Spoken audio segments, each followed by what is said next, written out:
Assalamualaikum warahmatullahi wabarakatuh. Waalaikumsalam warahmatullahi wabarakatuh. Selamat pagi adik-adik SMA Negeri 1 Pangkalan Banteng yang saya banggakan. Pagi Kak. Sebelumnya perkenalkan, kami di sini sebagai mahasiswi Universitas Alma-Ata, Prodi S1 Kebidanan. Di sini kami akan menyampaikan rangkaian promosi kesehatan yang bertema pencegahan obesitas pada remaja. Sebelumnya, teman-teman di sini udah ada yang tahu belum kenapa topik pada hari ini bertema pencegahan obesitas pada remaja? Tahu Kak, karena zaman sekarang banyak sekali remaja yang jajan sembarangan dan juga jarang olahraga Kak.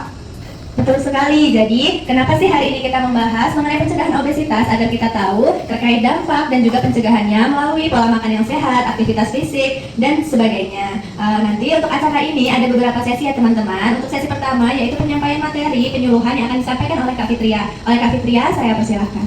Terima kasih Kak Fitri. Selamat pagi adik-adik. Pagi Kak. Di sini siapa yang sudah tahu tentang obesitas? Belum. Baik adik-adik, di sini kakak akan membahas apa itu obesitas. Obesitas adalah kondisi kelebihan berat badan akibat penumpukan lemak berlebihan dalam tubuh, sehingga berat badan berada jauh di atas batas normal sesuai usia dan tinggi badan.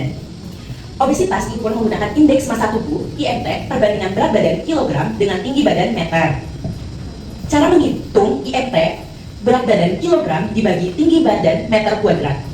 Obesitas ada 3 kategori: normal, beresiko, dan obesitas. Itu ditentukan menggunakan tabel IMT sesuai usia dan jenis kelamin. Penyebab obesitas itu yang pertama ada faktor pola makan, yang dimana sering mengkonsumsi makanan cepat saji, gorengan, minuman manis kemasan. Yang kedua ada genetik, kondisi kelebihan berat badan yang dipengaruhi faktor keturunan. Yang ketiga ada kurangnya aktivitas fisik, yang dimana sebagian besar waktu dihabiskan untuk duduk, bermalas-malasan, dan bermain HP. Dan yang keempat ada faktor lingkungan, yang dimana kondisi di tempat tinggal, kebiasaan sosial, dan aksesibilitas sehari-hari mendorong kebiasaan makanan berlebihan dan kurang bergerak. Dampak obesitas bagi remaja yang pertama ada gangguan pernapasan, yang dimana penumpukan lemak di area leher, dada dapat menyempitkan saluran udara. Yang kedua, pada persendian, obesitas meningkatkan resiko nyeri, kerusakan, dan gangguan fungsi persendian. Yang ketiga, ada jantung. Obesitas memaksa jantung bekerja lebih keras untuk memompa darah ke seluruh jaringan tubuh yang membesar. Yang keempat, ada kesehatan mental, yang dimana obesitas tidak hanya berdampak pada fisik maupun psikis. Penderita obesitas seringkali mengalami tekanan mental akibat stigma sosial, body shaming, atau percaya diri yang rendah.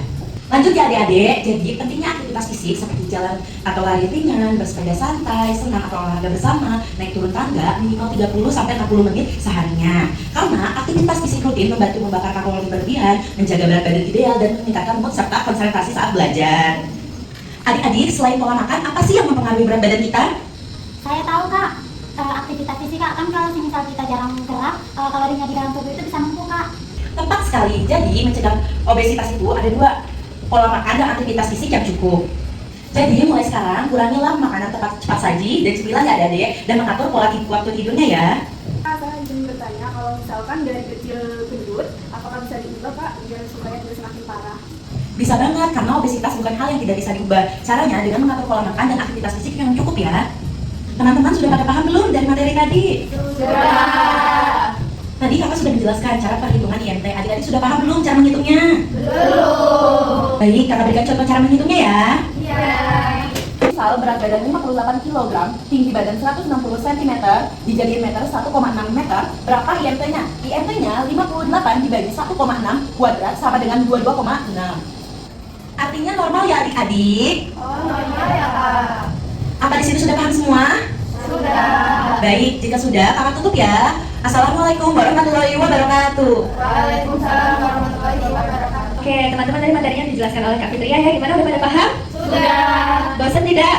Tidak. Tidak ya, baik. Selanjutnya nanti kita akan dipandu oleh Kak Friska untuk mengetahui langsung nih, apa sih dampak jika kita mengkonsumsi gula yang berlebih. Baik, oleh Kak Friska saya persilahkan. Baik, sebelumnya terima kasih ya untuk Kak Fitri untuk waktunya. Nah, adik-adik di sini saya akan menjelaskan nih simulasi jumlah gula yang terkandung dalam satu botol minuman isi 600 ml. Kira-kira ada yang tahu nggak atau ada yang mau menebak dalam satu botol ini berapa sendok gula? Saya Kak, mungkin 2 sendok. Terima kasih ya yang sudah menjawab. Nah, untuk mengetahui nih jawaban dari pertanyaan tadi, kita bisa simak videonya terlebih dahulu ya adik-adik. Ini kira-kira punya berapa banyak gula ya? Yang pertama, susu cetak akan sih kalau mau kita tinggi dan konsumsi susu. Tapi kalian tahu nggak kalau dalam 250 gram susu coklat itu mengandung 25 gram gula laksa dan 5 gram ya? Bukan ini buat nama ya? Tapi ternyata dalam satu botol itu mengandung hampir 6 gula atau tidak ada memang tidak. Katanya sih minuman ini sehat, tapi perlu diingat bahwa buat dapetin 1000 mg vitamin saja ada sekitar 40 gram gula yang ikut minum juga loh sama kamu. Yang keempat, minuman soda. Biasanya sih kalau matahari lagi terik-teriknya nih, itu emang seger banget sih kalau minum soda. Tapi kalau kamu tahu sih soda itu mengandung 42 gram gula, mending pikir-pikir lagi deh. Yang terakhir ada teh kemasan rasa Wah, minum teh kayak gini pas lagi makan bakso nikmat banget sih. Tapi yakin tabungan 6 gula yang ada di teh ini gak bakal jual maut sama kayak yang ada di kuah bakso. Kalau kalian ingat bahwa jatah gula per hari menurut WHO itu cuma 26,8 gram. Jadi jangan lupa batasi yang sedang gula harian kamu ya. Coba di bawah dong, biasanya kamu sering minum yang mana? Nah, ternyata banyak banget kan adik-adik, sekitar 13 sendok dalam satu kemasan minuman botol ini, seperti itu. Wah, banyak banget Kak, nggak nyangka sebanyak itu. Nah, makanya penting itu adik-adik untuk kita mengetahui terlebih dahulu sebelum beli makanan atau minuman yang kemasan seperti ini. Kita ketahui terlebih dahulu label dalam kemasan itu kan biasanya ada nih penjelasannya berapa gram gulanya. Nah, itu kita perlu tahu terlebih dahulu. Nah, untuk sekarang kita lanjutkan untuk mendemonstrasikan untuk memilih makanan menggunakan food model ya. Saya minta untuk dua perwakilan dari adik-adik bisa maju ke depan, yuk bantu kakak. Ayo yuk, boleh yuk.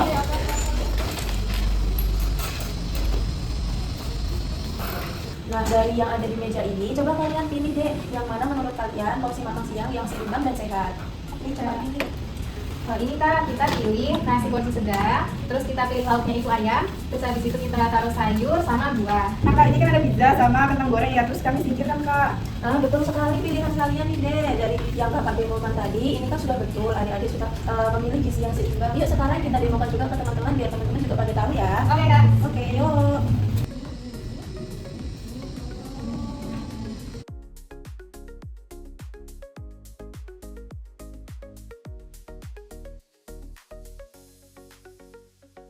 Bagus sekali tuh adik-adik, dari demo tadi adik-adik sudah paham dan sudah mengerti ya cara memilih makanan yang seimbang itu seperti apa. Terima kasih untuk partisipasinya, ini kakak cukupkan ya, kakak kembalikan ke MC. Terima kasih. Adik-adik tadi sudah dipraktikkan ya untuk demo dan jumlah gula dalam minuman. Nah, teman-teman sekarang berarti sudah pada paham ya?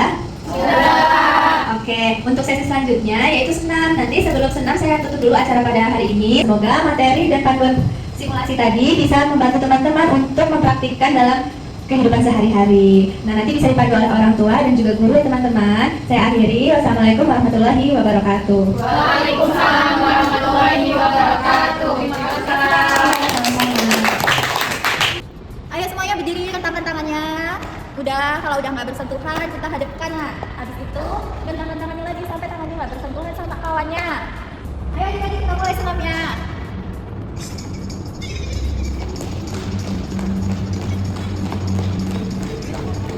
Tangan juga. Jalan ke depan. Jalan ke belakang. Sampai ya Kak, padahal cuma 15 menit senang. Iya, karena tubuh kalian nggak terbiasa melakukan aktivitas seperti ini. Nanti nggak apa-apa ini kalau dilakuin satu hari minimal 30 menit itu dapat membantu membakar kalori yang ada di tubuh kalian. Berarti olahraga itu harus yang berat-berat ya Kak, cukup senam aja. Iya, cukup senang juga bisa dilakukan sehari-hari seperti jalan kaki, jalan ringan, kayak jogging kayak gitu, terus juga bisa turun naik turun tangga. Jadi tidak perlu dengan olahraga. Terima kasih adik-adik sudah mengikuti senam pagi hari ini dengan bersama. Sekarang boleh istirahat. Selamat sore Bapak Ibu Guru. Jadi sesi terakhir ini tujuannya untuk membekali Bapak dan Ibu Guru supaya bisa memonitoring status gizi siswa mandiri di sekolah ya. Idealnya, monitoring status gizi itu harusnya dilakukan setiap 1 atau 2 bulan sekali. Tujuannya supaya bisa memonitoring dan juga status gizi siswanya terpantau. Nah, sekarang saya akan mendemonstrasikan bagaimana cara mengukur tinggi badan dan juga menghitung IMT ya. Ya baik Kak, selama ini kami belum mengukur berat badan dan tinggi badan siswa, hanya melakukan pemeriksaan per tahun saja. Mari Ibu Guru.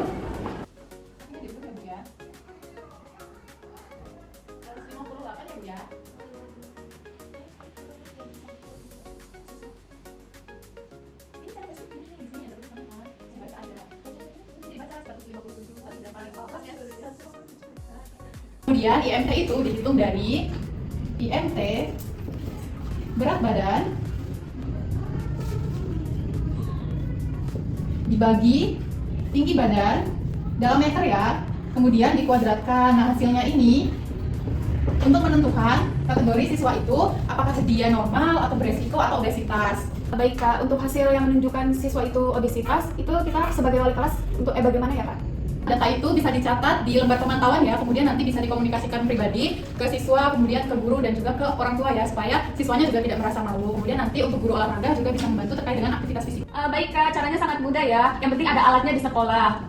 Baik, Assalamualaikum warahmatullahi wabarakatuh. Waalaikumsalam warahmatullahi wabarakatuh. Selamat siang Ibu Bapak Wali Murid SMA Negeri 1 Pangkalan Banteng.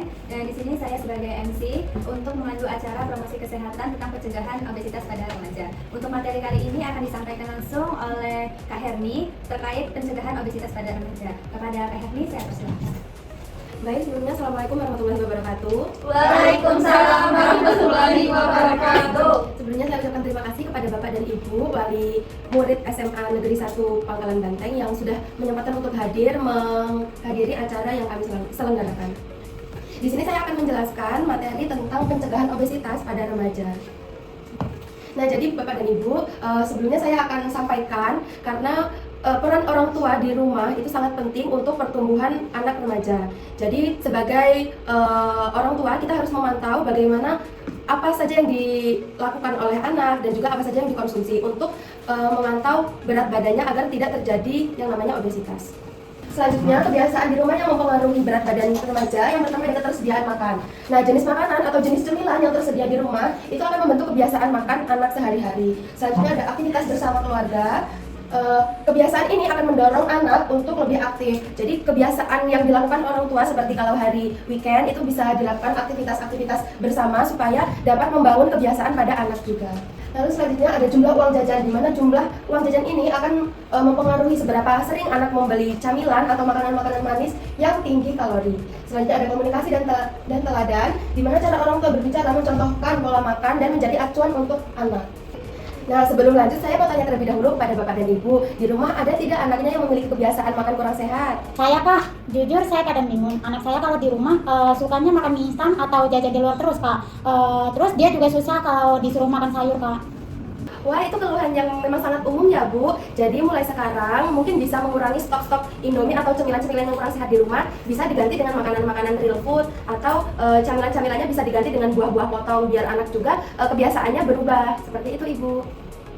Berarti kita sebagai orang tua harus mulai dari diri sendiri dulu ya Kak? Nggak harus nyuruh anak dulu gitu? Tepat sekali Ibu, karena memang yang sudah saya jelaskan tadi, kebiasaan anak itu mencontoh kebiasaan dari orang tuanya. Baik, terima kasih Kak. Baik Bapak dan Ibu, di sini saya akan menayangkan sebuah kisah tentang anak remaja yang mengalami obesitas dan sekarang berhasil diet menurunkan berat badannya. Di bagi 80 berapa bulan?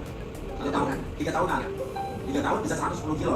Nah, itu 3 tahun itu berarti dilatih sama Om Ade Rai apa gimana? Dibantu juga sama masing-masing adik masing-masing biar olahraganya Motivasi gitu ya. Sekarang umur berapa?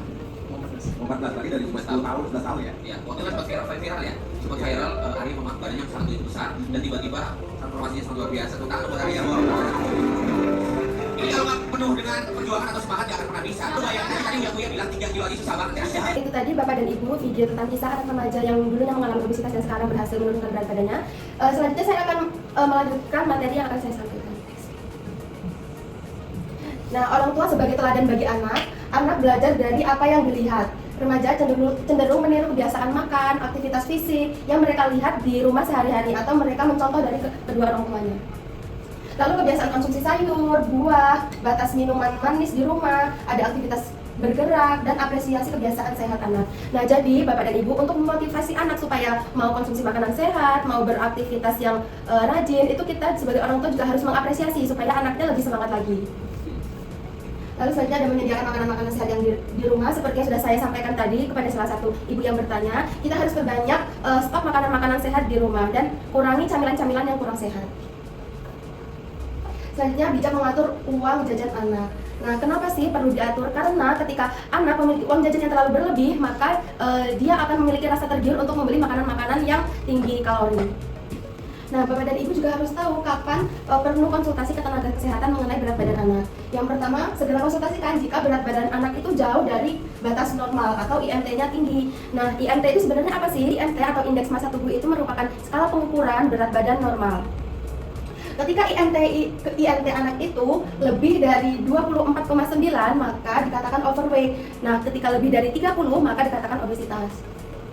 Lalu selanjutnya ada muncul keluhan seperti sesak napas atau nyeri. Karena ketika obesitas atau berat badan berlebih, di dalam tubuh itu kan banyak penumpukan lemak sehingga bisa mengganggu ruang organ di dalam. Selanjutnya ada sudah mencoba pola hidup sehat namun belum ada perubahan, maka segera dikonsulkan ke tenaga kesehatan gizi. Selanjutnya, saya ulangi lagi, dukungan orang tua itu sangat penting untuk keberhasilan anak dalam mencapai berat badan yang ideal. Terima kasih Bapak dan Ibu atas partisipasinya. Apakah ada yang ingin ditanyakan? Ada Kak, kalau semisal anak sudah kelebihan berat badan, apa perlu langsung konsul ke dokter atau mulai dari rumah saja Kak? Sangat bisa sekali Ibu, bisa dimulai dari rumah, yaitu dengan pola makan sehat yang teratur dan aktivitas fisik seperti yang sudah saya jelaskan tadi.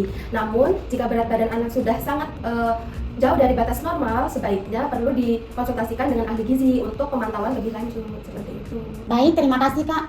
Bapak dan Ibu, dari materi yang sudah saya sampaikan, apakah semuanya sudah paham? Sudah. Baik, kalau sudah paham, terima kasih atas antusiasnya dan terima kasih sudah meluangkan waktunya. Mungkin hanya sekian yang dapat saya sampaikan. Selanjutnya akan saya kembalikan ke MC. Saya akhiri, wassalamualaikum warahmatullahi wabarakatuh. Alhamdulillah, kita sekarang sudah ada di penghujung acara. Ya, gimana tadi Bapak-bapak dan Ibu-ibu wali murid, apakah sudah paham? Sudah. Baik, jika dirasa sudah paham, di sini kami izin pamit untuk menyelesaikan kegiatan promosi kesehatan ini. Saya akhiri, wassalamualaikum warahmatullahi wabarakatuh. Waalaikumsalam warahmatullahi wabarakatuh.